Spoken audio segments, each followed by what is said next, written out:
Au nom du Père, et du Fils, et du Saint-Esprit. Amen. La paix de Jésus soit dans votre maison, sa paix et sa joie. Alléluia. J'espère que vous êtes en forme.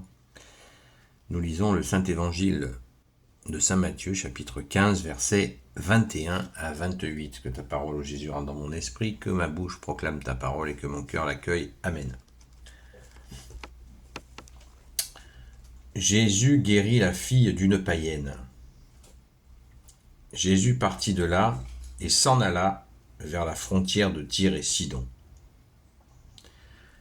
Je vous demande d'être très attentifs parce que c'est complexe.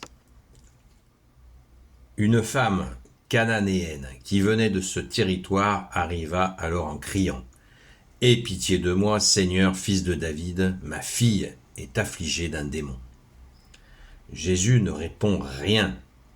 Les disciples insistent auprès de lui. « Renvoie-la, vois comment elle crie après nous. » Jésus leur répond « Je n'ai été envoyé qu'aux brebis perdues du peuple d'Israël. » Mais la femme vient se jeter aux pieds de Jésus en lui disant « Seigneur, fais quelque chose pour moi. » Jésus lui répond « On ne prend pas le pain des enfants pour le jeter aux chiens. » La femme lui dit « Bien sûr, Seigneur, mais les petits chiens mangent les miettes qui tombent de la table des maîtres. » Alors Jésus lui fait cette réponse « Femme, ta foi est grande, que la chose se fasse comme tu le veux. » Et dès ce moment-là, sa fille fut guérie. Alléluia. C'est magnifique. C'est extraordinaire. Alors, Jésus, es-tu cruel? Certainement pas. Certains sont horrifiés à la lecture. Vous voyez comme quoi la lecture, on ne peut pas lire la Bible seul. Ce n'est pas possible.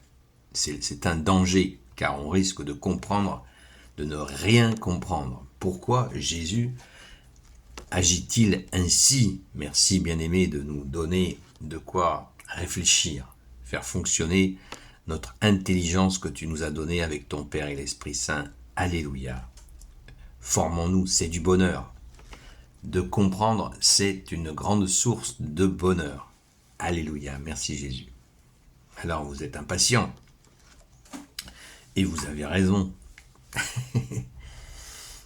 Déjà, Jésus envoie que cette cananéenne, qui est une païenne, ça nous est bien précisé. Un païen, c'est pas un athée.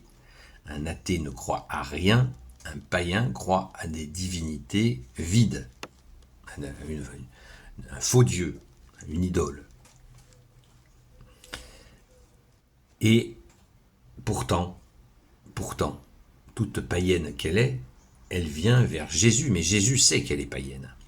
« Aie pitié de moi, Seigneur, fils de David, ma fille est affligée d'un démon. » Donc toute païenne qu'elle est, elle reconnaît que Jésus, dont elle sait qu'il est le fils de David, c'est une appellation juive de l'époque pour dire, c'est une marque de dévotion, de dire waouh, tu as la suite du roi David, ce qui était le roi David a siégé 40 ans, a trôné, était sur le trône d'Israël pendant 40 ans, donc c'est une référence, y compris pour les païens. Et elle est convaincue que Jésus, elle est convaincue, vous avez bien entendu, elle est convaincue que Jésus peut guérir sa fille, la libérer d'un démon. Jésus ne répond rien. Les disciples insistent auprès de lui. Renvoie-la, vois comment elle crie après nous. Et ils en ont marre, parce qu'elle est insistante, ce qui est un signe de sa détermination dans la foi. Jésus leur répond aux apôtres, mais elle est là, la femme, elle entend. Jésus veut qu'elle entende cette phrase. « Je n'ai été envoyé qu'aux brebis perdues du peuple d'Israël. » Wow. Qu'est-ce que ça veut dire? Jésus, il est comme ça, Jésus. Quelqu'un l'appelle au secours, il dit non, je suis réservé aux Juifs, dit-il. Pour que cette femme entende cette phrase. Et là, la femme capte le message. Elle ne veut pas entendre ça. Elle ne peut pas l'entendre. Elle veut que sa fille soit guérie. C'est beau, c'est une mère. Et Jésus est parfaitement touché par ce qui se passe, mais il veut la faire cheminer. Entendez bien, il veut la faire cheminer. C'est magnifique. J'ai mis très longtemps à comprendre ce verset, enfin ce chapitre, ces versets de ce chapitre. Et là, mais la femme vient se jeter aux pieds de Jésus en lui disant « Seigneur, fais quelque chose pour moi ». Et là, la confrontation-action est en cours. La femme vient se jeter aux pieds de Jésus en lui disant « Seigneur, fais quelque chose pour moi ». Jésus lui répond « On ne prend pas le pain des enfants pour le jeter aux chiens ». Waouh, qu'est-ce qui se passe? Qu'est-ce qui se passe? Que Jésus, tu dis ça? C'est absolument hallucinant. On continue. Qu'est-ce que Jésus veut dire? Les Juifs de l'époque considéraient les païens comme des chiens. Et la réciproque était souvent le cas. C'était la haine entre les deux.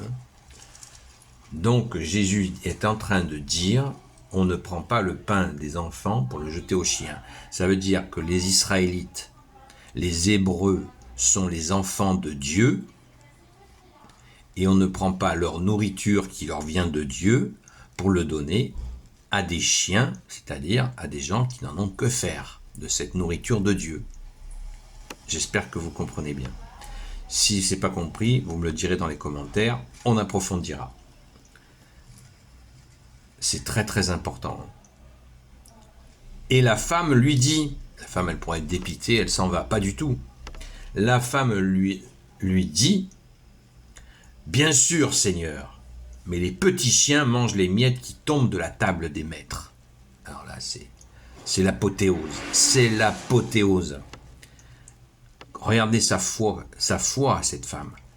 Elle dit d'accord, c'est d'accord, ce que tu viens de dire c'est la vérité. Vous mangez à la table de Dieu, vous les Juifs,